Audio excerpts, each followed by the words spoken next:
Alhamdulillah nahmaduhu wa nasta'inuhu wa nastaghfiruh wa na'udzu billahi min sururi anfusina wa min sayyiati a'malina may yahdihillahu fala mudhillalah wa may yudlil fala hadiyalah. Asyhadu an la ilaha illallah wahdahu la syarikalah wa ashadu anna Muhammadan abduhu wa rasuluh amma ba'du. Melanjutkan kajian tafsir Al-Quran. Sekarang masuk surat Al-Mursalat. Setelah selesai surat An-Naba. A'udzu billahi minasy syaithanir rajim. Bismillahirrahmanirrahim. Wal mursalati urfa fal 'ashifati 'ashfa wan nasirati nasra fal fariqati farqa fal mulqiyati dzikra udhran aw nudhra innama tu'aduna lawaqi fa idzan nujumu tumisat wa idzas samaa'u furijat wa idzal jibalu nusifat wa idzar rusulu uqitat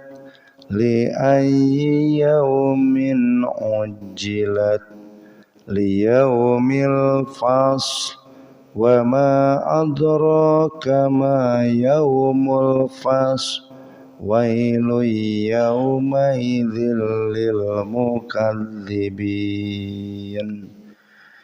Itu ayat 1 sampai ayat 15. Terjemah dari ayat-ayat yang barusan. Wal mursalat. Kalau di dalam tafsir ini diterjemahkan angin. Kita terjemahkan dulu sesuai dengan maksud. Wal mursalat, dan malaikat yang diutus urfa membawa kebaikan.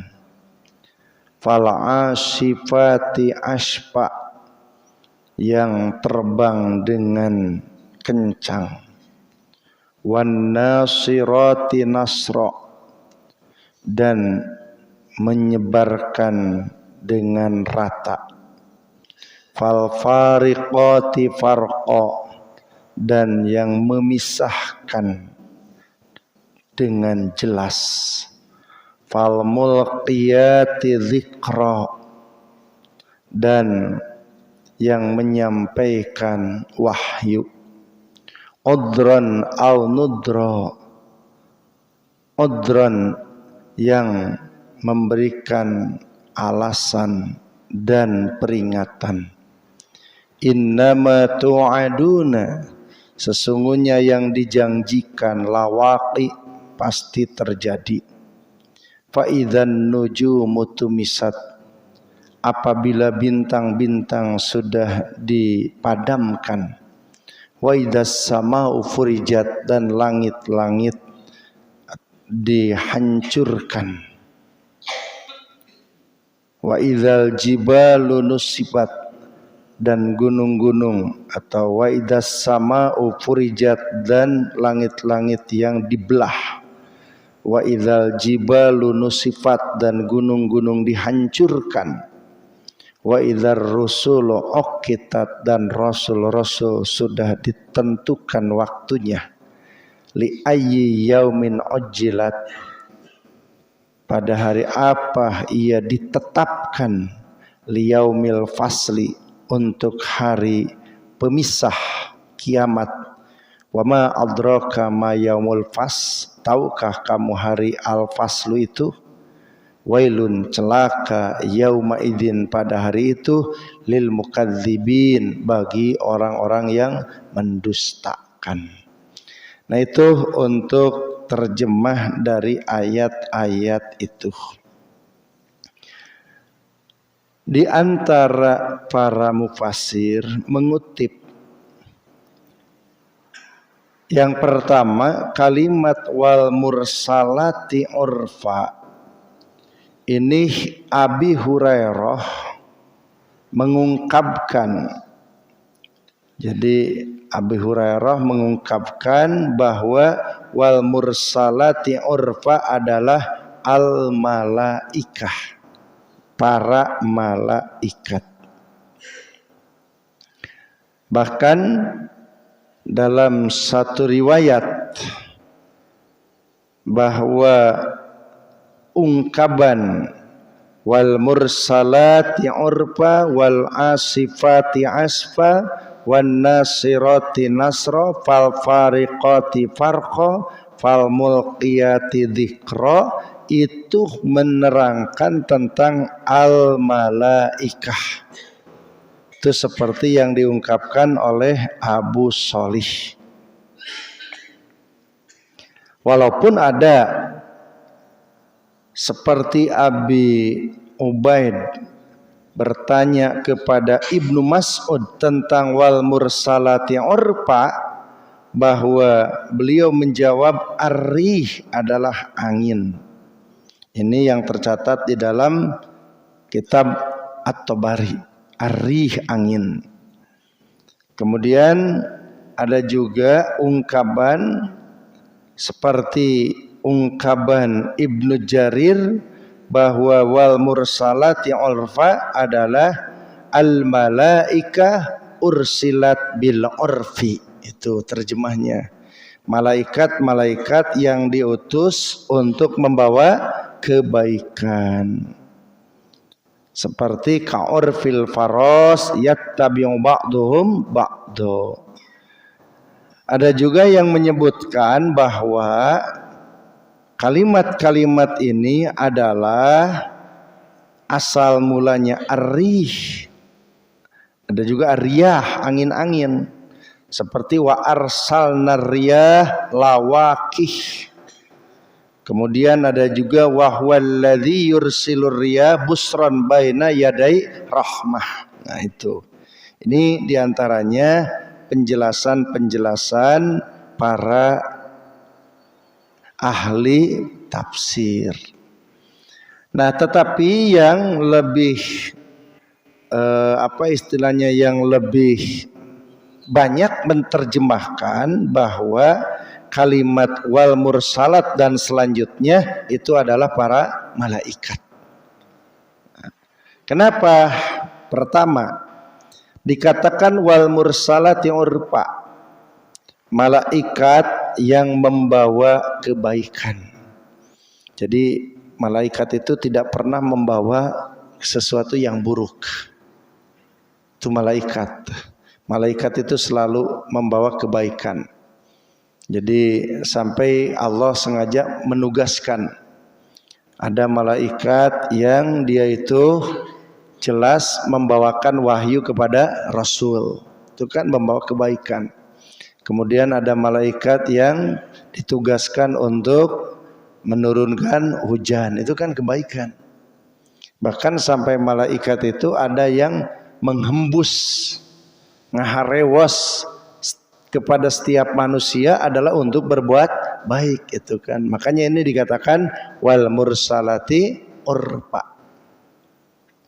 Kemudian fal asifati asfa, malaikat itu terbang dengan kencang.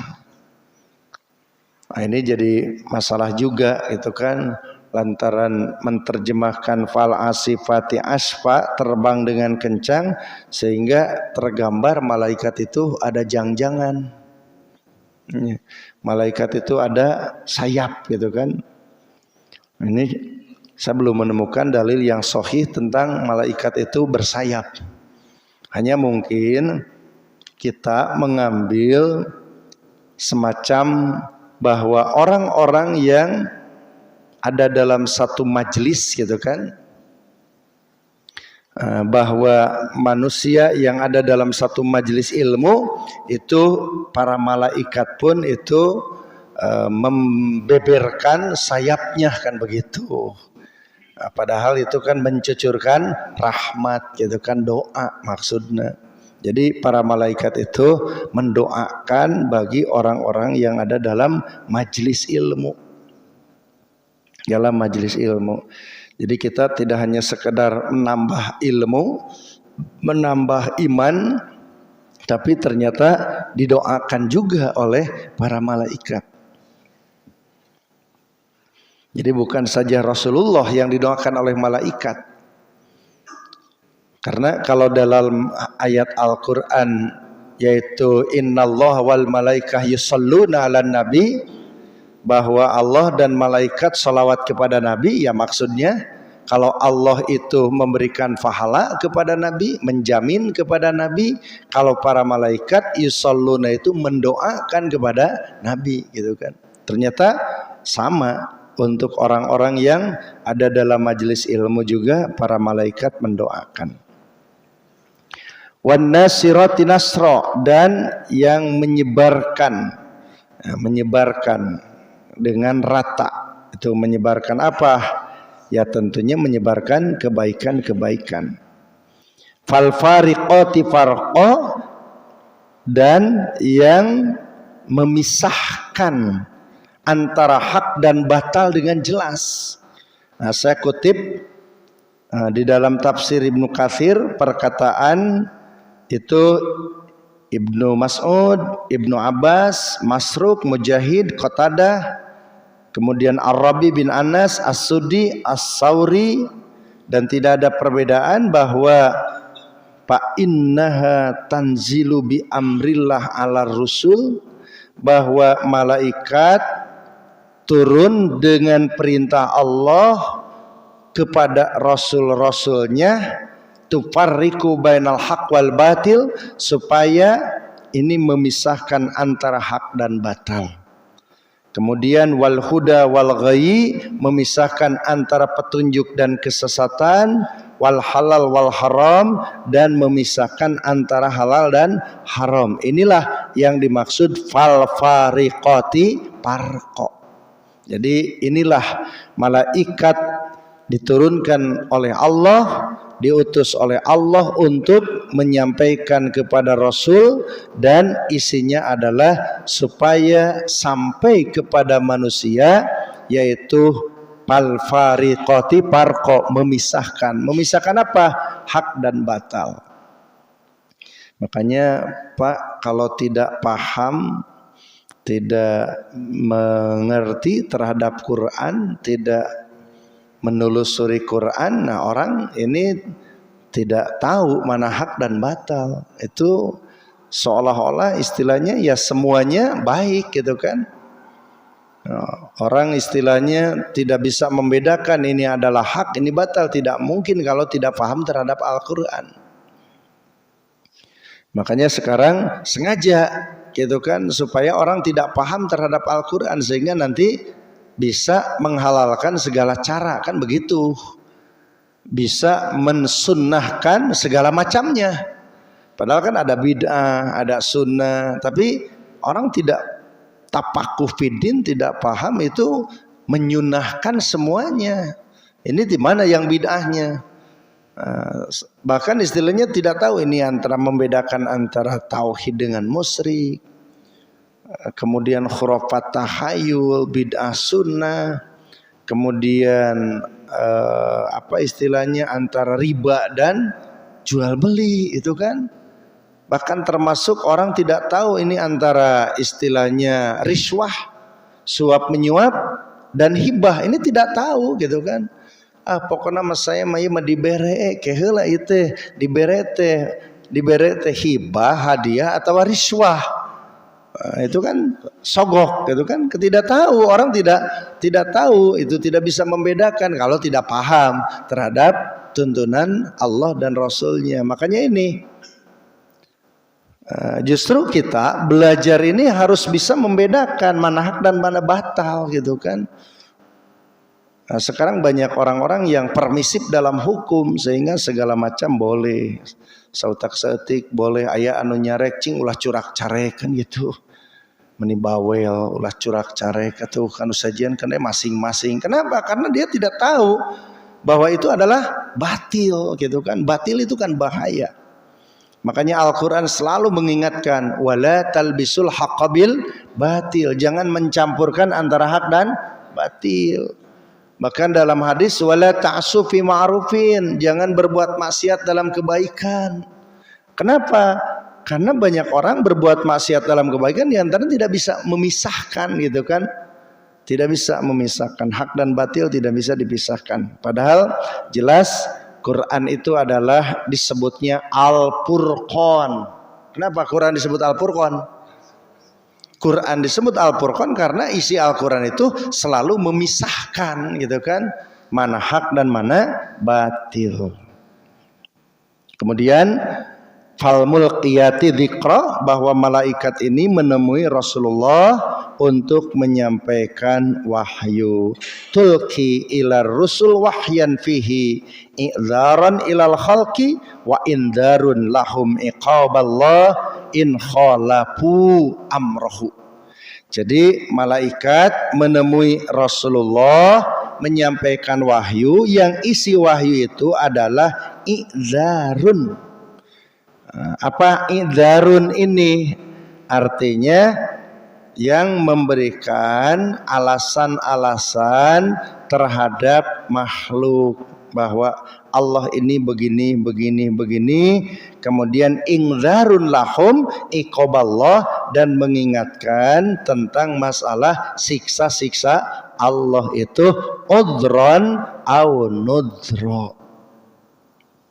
Nah inilah jadi ayat dari wal mursalati sampai fal mulkiyati dzikra ini adalah para malaikat. Makanya para mufasir menyebutkan yakni al-malaikah, semuanya adalah menerangkan tentang malaikat. Nah setelah itu maka di antara udron au nudro, peringatan-peringatan itu innama tu'aduna lawaqi, sesungguhnya yang dijanjikan oleh Allah itu pasti terjadi. Jadi mual aya anu ngaran wa'id dari Allah itu tidak terjadi. Sama halnya dengan wa'dun dari Allah, itu semuanya akan terjadi. Jadi Pak, ada dua kata, ada wa'dun dan ada wa'idun. Kalau wa'dun artinya janji Allah tentang ganjaran pahala, dan itu pasti terjadi. Sampai di dalam surat Az-Zumar kan mengatakan orang-orang yang nanti di yaumul akhir alladzi sadaqana wa'dah, tuh alladzi sadaqana wa'dah, yang telah membuktikan, membenarkan janjinya, itu yang berkaitan dengan pahala. Jadi kalau sekarang pahala kita dari salatnya, dari saumnya, dari zakatnya, dari haji umrohnya, kemudian dari berjuangnya, dari infak sedekah, thalabul ilmi, kemudian berbuat baik yang lain, ini belum ada. Nanti Allah janjikan di yaumul akhir, dan orang nanti di yaumul akhir akan mengatakan allazi sadaqana wa'dah. Jadi allazi sadaqana wa'dah, yang Allah janjikan dengan benar. Ada juga wa'id. Apa wa'id? Janji yang berkaitan dengan siksaan. Bahkan di dalam ayat Al-Quran bahwa inna wa'dallah hak, janji Allah itu benar. Janji Allah itu benar. Jadi istilahnya tidak ada sesuatu yang harus diragukan tentang masalah janji Allah atau ancaman Allah Subhanahu wa taala. Makanya di dalam ayat ini innama tu'aduna lawaqi, bahwa apa yang dijanjikan kepada kalian pasti terjadi, termasuk janji Allah akan mendatangkan hari kiamah. Itu guys pasti gitu kan. Hanya kita tidak diberitahu kapan saja. Jadi kapan gitu, ini tidak tahu. Sampai malaikat yang bertanya kepada Nabi tentang mata sa'ah, kapan kiamah, Rasul menjawab, mal mas'ul bi'alama minas sa'il, yang ditanya tidak lebih tahu daripada yang bertanya. Wa sa'ukhbiruka, aku hanya akan menceritakan apa? Yaitu tanda-tandanya saja, gitu kan. Jadi kiamat itu pasti terjadi, hanya tidak ada yang tahu kapan. Makanya kalau ada orang yang ya istilahnya ngira-ngira, itu tidak boleh. Tidak boleh, karena sesuatu yang Allah tidak terangkan tentang gaib itu jangan berani mengira-ngira. Kita berani mengatakan tentang gaib karena ada dalilnya. Jadi kita berani menerangkan sesuatu yang gaib karena ada dalilnya dari Quran, dari Sunnah. Kemudian ada orang yang menerangkan gaib yang tidak ada dalilnya, itu di mana? Hari lain ngabohong mah, gitu kan? Jadi lamun aya zaman menerangkan gaib tapi dalilna bohong itu teh. Dari gaib kudu aya dalilna baru kita dipercaya. Kenapa? Karena kita iman terhadap Al-Quran dan kita beriman juga terhadap Rasul, yaitu yang membawa, yang menerangkan tentang sunnah. Nah, bagaimana terjadinya kiamah ini? Ini diterangkan. Wa idzan nujumu tumisat, bahwa bintang-bintang sudah hilang, tidak bercahaya lagi. Bahkan di dalam ayat yang lain, wa idzan nujumung qadarot, wa idzal kawakibung tasarot, artinya hancur.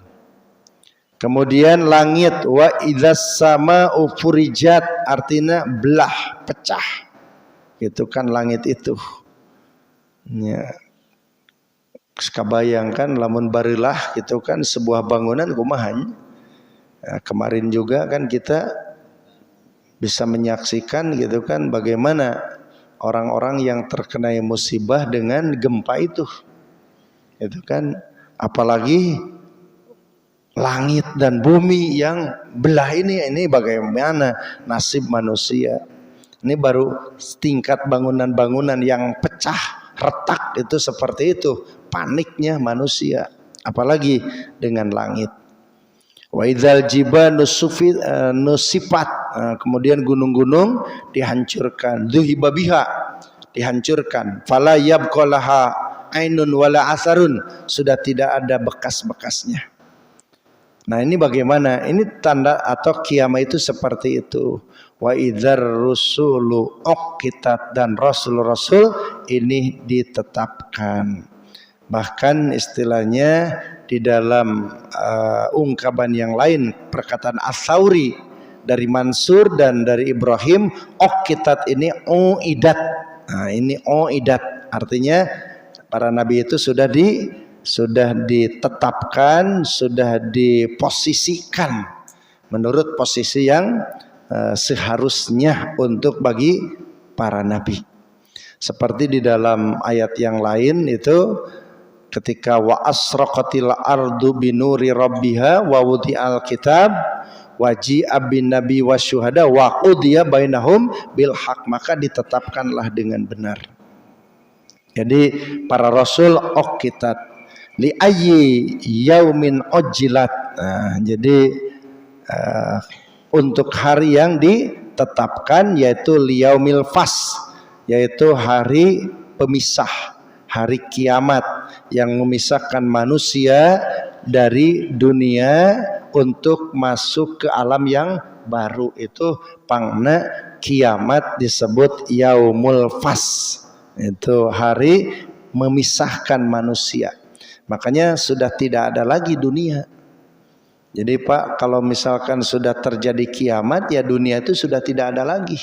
Itu sudah yaumul fas, artinya Allah sudah memisahkan. Wa ma adraka yaumul fas, tahukah kamu tentang hari al-faslu, hari pemisahan? Yaitu wailun yauma idzin lil mukadzibin, maka di hari itu celakalah bagi orang-orang yang al-mukadzibin, yang mendustakan. Maka di dalam tafsir diterangkan bahwa wailun lahum min azabillahi godan wa qad qaddamna fil hadis anna wailun wadin fi jahannama wala yasihu, bahwa kenapa di hari kiamah ini celaka, menggunakan kata-kata wailun, artinya ini wailun disebut cilaka bagi orang yang mendustakan. Arti wail itu adalah wadin fi jahannam, itu lembah yang ada di neraka jahanam, gitu kan. Nah, kalau orang yang masuk ke wadin itu tentu ini orang-orang yang celaka, makanya digunakan wailun. Bahkan di dalam tafsir diterangkan kalimat wailun itu biasanya menunjukkan litakbih, menunjukkan sesuatu yang jelek. Wailun lil mukadzibin, wailun lil mutaffifin. Ada juga wailun lil musallin tuhnya. Wailun lil musallin tuhnya. Jadi orang yang sholat juga jeleknya. Tapi yang bagus itu orang yang mendirikan sholat. Karena ada orang yang sholat itu dia melakukan kusala, malas, itu kan bukan baik. Makanya istilahnya ketika Allah menerangkan tentang masalah neraka syakor, itu ketika Allah menerangkan neraka syakor ini bagi siapa? Bagi orang-orang yang kaitan dengan yang sholat kan, gitu kan. Jadi inilah, jadi kalau lil musallin ya jelek gitu kan. Makanya banyak orang yang sholatnya ya tidak baik gitu kan. Kayak no sholatnya tepan istilahnya bukan mengikuti syariat tapi mengikuti syahwat. Kayak sholat anu mengikuti adat kan gitunya. Jadi bagaimana sholat mengikuti adat, sholat mengikuti syahwat. Bahkan itu kan kalau ini mungkin bapak-bapak juga tahu itu kan, sampai ada yang sholat taraweh itu berapa detik ya, berapa menit. Nah ini kan sholat seperti apa itu? Itu kan itu mah sudah istihza. Jadi sholat anu geus ngaheureuikeun kana ajaran Islam. Sholat anu geus melecehkan karena syariat Islam, gitu kan. Nah, ini sholat ini mau mengikuti siapa? Jangankan istilahnya kita yang jauh, setingkat Nabi pun tidak berani melakukan sholat kecuali Jibril yang mengajarkan, dan para malaikat para sahabat tidak berani melakukan sholat kecuali yang diajarkan oleh Rasul, gitu kan. Hari sholat gitu, sholat itu diajarkan usaha itu mah, itu kan. Jadi bukan sholat yang diajarkan oleh Nabi. Makanya itu termasuk kalimat wailun lil musallin, celaka bagi orang-orang yang sholat. Sholat siapa? Sholat yang sholatnya tidak mengikuti contoh Rasulullah, gitu kan. Sholatnya yang seenaknya, sholatnya hanya mengikuti syahwat saja, mengikuti adat. Nah ini, jadi saya kira praktek-praktek yang seperti itu bukan melaksanakan sebuah ibadah syariat Islam, tapi justru merendahkan, menghinakan syariat Islam, bahkan merusak, termasuk istihza, itu kan. Itu makanya inilah ada kalimat wailun lil musallin. Jadi kata-kata wailun ini menunjukkan litakbih, menunjukkan sesuatu yang jelek. Bahkan ada yang menyebutkan wailun ini adalah wadin fi jahannama, lembah yang ada di neraka jahanam. Nah itu untuk ayat-ayat yang ada di dalam surat Al-Mursalat ayat 1 sampai ayat 15. Nah, mungkin itu saja yang bisa saya sampaikan, dan sebelum kita mengakhiri kajian ini, silakan jika ada hal-hal yang perlu ditanyakan. Terima kasih Pak Ustadz. Tadi sudah dibacakan mengenai surat Al-Mursalat ini 1 sampai 15. Nah, ini yang ingin saya tanyakan yaitu mengenai membaca Al-Qur'an ini. Ini kan kalau pada waktu mengawali pembacaan kan memang sudah ada itu mengenai ta'awudz dan berikutnya ketika kita menutup bacaan Al-Qur'an. Kalau kita membaca Al-Qur'an tentunya harusnya secara syar'i ya. Oleh karena itu hukumnya atau dalilnya khususnya ketika kita baca mengenai mengakhiri bacaan Al-Qur'an, banyak qori-qori itu kan dengan membaca dengan ayat-ayat ya tasdik, ayat tasdiknya dengan subhanakallahul azim gitu. Ataupun ada juga pernah saya dengar sendiri menutupnya dengan doa kafaratul masjid. Doa kafaratul setelah majelis gitu. Nah, ini apakah ada contohnya atau apakah ada dalilnya mengenai kalimat tasdik ini? Itu yang ingin saya tanyakan, hukumnya apa? Iya. Terima kasih Pak Ustadz menjelaskan. Ada yang lainnya? Assalamualaikum. Kata Pak Ustadz, setiap amal kebaikan akan mendapat pahala kalau beriman dulu gitu. Kalau beriman dulu. Pengertian beriman di sini apakah beragama Islam gitu? Oh iya. Terus apakah yang beragama Islam itu udah pasti beriman gitu? Terima kasih. Iya. Mangga Pak. Bismillahirrahmanirrahim. Sebelum kiamat nanti katanya ada dengan kemunculan Dajjal. Ya, apakah itu juga merupakan satu indikasi bahwa itu akan dekat dengan kiamat. Terima kasih. Iya. Terus cekapnya tiluannya ya. Pertama, bahwa mengakhiri bacaan Al-Quran ini saya sendiri belum mendapatkan dalil yang khusus. Belum mendapatkan dalil yang khusus apa yang harus dibaca setelah selesai baca Al-Quran. Hanya yang saya tahu bahwa para sahabat kalau sudah membaca Al-Quran beliau berdoa, sami'na wa ata'na ghufranaka rabbana wa ilaikal masyir. Nah, itu diantaranya ada sahabat yang setelah selesai baca Quran sami'na wa ata'na gitu.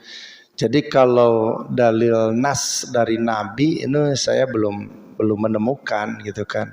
Hanya ada sahabat, dan jelas kalau as-sahabah itu bisa diterima gitu kan. Karena kalau yang berkaitan dengan hukum itu bisa jadi marfu hukman.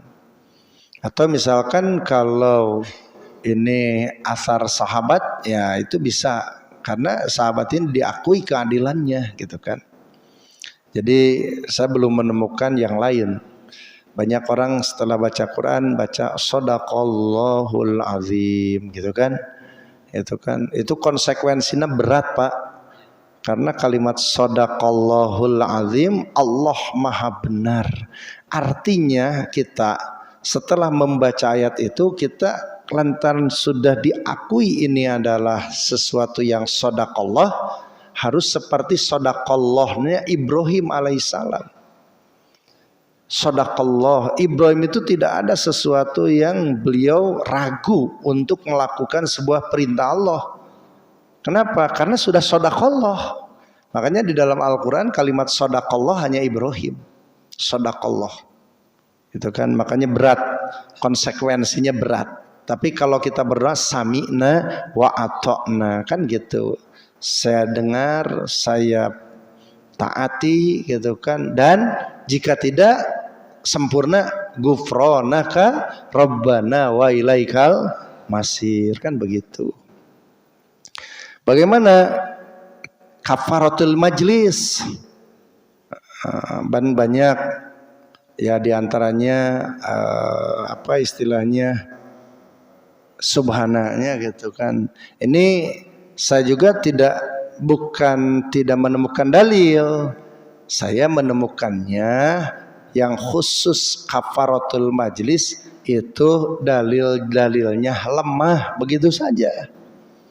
Dalil-dalilnya lemah gitu kan. Jadi yang diakhiri dengan kafaratul majlis itu dengan doa itu, maka itu dalil-dalilnya lemah gitu kan.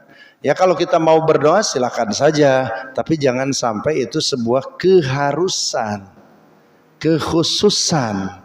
Karena kalau sudah menetapkan sebuah keputusan hukum harus berdasarkan dalil yang sahih. Tapi kalau Bapak mau berdoa ya silahkan gitu kan, berdoa tidak dilarang kan, silahkan. Saya juga sering kan setelah ngaji Rabbana atina fid dunya hasanah, bukan dalam arti harus doa itu, tapi saya berdoa saja gitu kan. Itu kan kalau misalkan subhanaka ya silahkan gitu kan, tapi bukan sebuah keharusan, kekhususan. Karena sebuah keharusan, kekhususan itu harus berdasarkan dalil yang sahih. Kalau berdoa ya silahkan gitu kan. Bisa dimengertinya Pak? Iya, harus Pak. Kedua, tahapannya memang betul. Tahapan yang pertama itu harus muslim. Tahapan pertama itu muslim. Dan setelah muslim harus mukmin. Setelah mukmin harus takwa. Tuh tahapannya begitu Pak. Gitu kan. Nah, wadah pokoknya muslimnya gitu kan, wadah pokok. Gitu kan. Wadah pokoknya muslim, Islam. Gitu kan. Nah kemudian isinya harus iman kan gitu. Gitu kan. Isinya itu harus iman. Dan buahnya takwa gitu kan, begitu. Jadi mual mungkin istilahnya orang makanya sampai tingkat muslim itu ada hisaban sejauh mana keislamannya kan gitu. Makanya ketika Rasul ditanya mal Islam, apa Islam? Anta budallah wa la tusyrik bihi syai'an wa tuqimus shalah wa tutiyaz zakat al mafruḍah wa tuqimus shalah wa tutiyaz zakat, kemudian wa tasum ramadan wal hajj, itu kan. Tapi ketika ditanya iman apa? Antu minabillah wa malaikati wa kutubi wa rusulih wal yaumil akhir. Makanya bahwa doa ini itu harus ini bisa makbulan, diterima, bukan sekedar muslimnya. Kumaha lamun teh muslim tapi barang daharna haram gitu kan. Muslim tapi barang daharna haram, ini bisa jadi penghalang doa. Gitu kan. Makanya ini bahwa tidak sekedar kita memiliki rumah Islamnya, tapi jelas harus diyakini dengan aturan-aturannya. Dan sudah diyakini aturannya, maka diamalkan aturan tersebut, gitu kan? Maka itulah rangkaian dari muslim, mukmin dan muttaqin, gitu kan? Jadi tercukup Pak gitu, enggak se-Islam ya KTP bisa gitu kan? Gitu kan? Tapi harus mengikuti, meyakini aturannya kan gitu kan? Orang oge kan bisa cukup istilahnya mengakui warga Indonesia, tapi kan kita harus mengikuti aturannya. Dan setelah kita tahu aturan-aturan mainnya, ya kita menjalankan sebuah aturan itu kan, begitu gitu kan. Itu yang ketiga, bahwa Dajjal ini dua Pak. Ada Dajjal secara majazi, ada Dajjal secara hakiki. Dajjal secara hakiki, Nabi secara simbol, yaitu makhluk yang mata kanannya tertutup, mata kirinya terbuka, kemudian apa istilahnya, sampai apa langit terjangkau dan lautan juga terselami gitu kan. Ini maksudnya apa? Jadi makhluk yang dimaksud ya manusia yang hanya pola hidup itu semata-mata duniawi tanpa terpikirkan ukhrawi gitu kan. Makanya secara majazi Dajjal itu adalah kaum Yahudi dan suka mengusap kepada kaum muslimin seperti Yahudi gitu kan. Itu Dajjal. Tapi ada juga Dajjal yang bersifat hakiki, nanti akhir zaman akan muncul gitu kan Dajjal. Dan saya tidak tahu gitu kan, ini Dajjal ini hanya di dalam riwayat Muslim saja diterangkan gitu kan, bahwa istilahnya rambutnya gitu kan, apa istilahnya seperti keriting itu, kemudian matanya sebelah, kemudian dia terang-terangan dalam apa dahinya itu ada tulisan kafir gitu kan. Nah, dan ini saya juga tidak tahu ini dari keturunan mana gitu kan, dan dari mana itu saya tidak tahu gitu kan. Hanya kalau kita lihat dari sebuah hadis, Dajjal ini ada yang bersifat majazi, ada yang bersifat hakiki. Kalau kita Allahumma inni a'udzubika min fitnatil masihid dajjal, diusapku Dajjal hakiki majazi ya teh. Ulah jadi pola hirup teh siga Yahudi Nasrani kan gitu. Tapi ada yang memang makhluk yang akan menghancurkan, tapi di situ akan muncul juga adalah Isa alaihi salam gitu kan, dan akan mengalahkan Dajjal tersebut gitu ya teh. Jadi imani saja bahwa memang akan ada Dajjal yang bersifat majazi, ada juga yang bersifat hakiki. Kapan yang hakiki? Wallahu alam. Seperti apa? Ya hanya diterangkan dalam hadis seperti itu, kita tidak tahu gambarannya seperti apa, dan kita tidak berani membuat sketsa gitu kan bahwa beginilah Dajjal. Kan bisa orang tuh centang tuh bener gitu kan, disketsakan gitu kan seperti itu. Kayak bisa aya anu lahir anu pecak dari sebut Dajjal, itu bahaya kan gitu kan. Jadi wallahu alam ini dari turunan mana dan seperti apa. Kemudian kapan, ini tidak akan ada tahu kapan itu kan ini. Nah, jadi itu Pak yang berkaitan dengan persoalan Dajjal di akhir zaman gitu kan. Masih ada yang penasaran? Enggak. Jadi oh itu ibu dulu. Salam.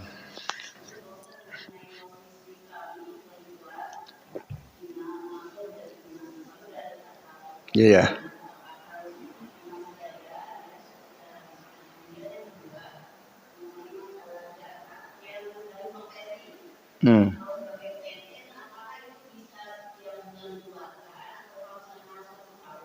Ya.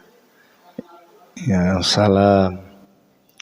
Jadi Rasulullah menyebutkan khairus sufuf awwaluha wa syarrus sufuf, sebaik-baik saf adalah yang paling depan, sejelek-jelek saf adalah yang paling belakang, dan sebaik-baik saf perempuan adalah di belakang laki-laki. Begitu Bu, sebaik-baik saf perempuan di belakang laki-laki. Bagaimana kalau di lantai atas? Itu kan, ini kan laki-laki penuh sampai belakang, bagian perempuan yang mana? Tidak ada di bawah, ya di atas gitu kan. Nah ini mungkin diposisikan di belakang gitu. Jadi istilahnya sibhu gitu kan, seperti diposisikan di belakang. Lantas di mana kalau tidak diposisikan di belakang kan gitu? Tidak ada lagi ruang dan tempat kan. Itu kan. Jadi saya beristinbat itu perempuan diposisikan di belakang. Jadi di atas ini seperti diposisikan di belakang begitu. Bukan di belakang tapi diposisikan seperti di belakang gitu kan. Makanya itu karena sulit. Ini mau mengistinbat seperti apa gitu kan. Nah, kudu di luar tembok kan teu aya. Itu kan oge kan. Ini kan kalau di bawah penuh kan laki-laki. Ini perempuan di mana? Maka diposisikan perempuan itu di belakang, hanya diposisikannya di atas, belakangnya begitu. Kemudian zakat. Zakat itu di zaman Rasulullah itu ada banyak pegawai negeri. Ulah dianggap di zaman Rasul itu pegawai negeri. Itu kan ada pemerintahan kan? Berarti ada pejabatnya kan? Kemudian istilahnya ada departemen-departemen kan? Hanya mungkin beda cara dan beda istilahnya gambar seperti sekarang gitu kan. Ternyata nah untuk semacam itu dia dapat penghasilan ini tidak dimasukkan dalam kategori zakat tapi kategori sodakoh gitu kan. Nah, dan kapan dikeluarkannya? Bebas, mau setiap 1 bulan atau 1 tahun 1 kali gitu kan, tapi tidak berstatus zakat tapi berstatus sodakoh gitu kan. Nah itu Bu. Mengapa satu lagi Pak? Ya, terima kasih Pak. Ini tadi saya tertarik itu setelah penjelasan mengenai Dajjal tadi. Itu apakah ada hadis atau itu sahih atau tidak? Yang ingin saya tanyakan mengenai itu dalilnya itu sahih atau tidak? Apa? Yang menceritakan mengenai Dajjal di zaman Rasul itu pernah diduga Abu Sayyad itu seperti Dajjal gitu ya. Nah ini apakah kisah itu sahih atau tidak Pak Ustadz? Terima kasih. Iya, jadi memang kalau Rasul pasti tahu persis itu seperti Dajjal, bukan Dajjal kan? Seperti Dajjal gitu kan. Karena pertama mungkin Nabi melihat dari segi kelakuan. Yang kedua Nabi melihat dari segi mungkin istilahnya ya fisik ada yang mirip juga gitu kan. Makanya Nabi mengatakan bahwa seperti Dajjal itu. Dan kisah itu hadisnya sahih gitu kan, hadisnya sahih. Yang kemudian ini banyak juga persoalan kaitan dengan Ya'juj Ma'juj gitu kan, kaitan dengan sejarah Dzulqarnain kan begitu. Kemudian nanti Dajjal. Ini yang jelas itu semuanya adalah hal-hal yang merusak, hal-hal yang seperti Ya'juj Ma'juj gitu kan. Dajjal itu sesuatu yang merusak gitu kan tataran kehidupan manusia gitu kan.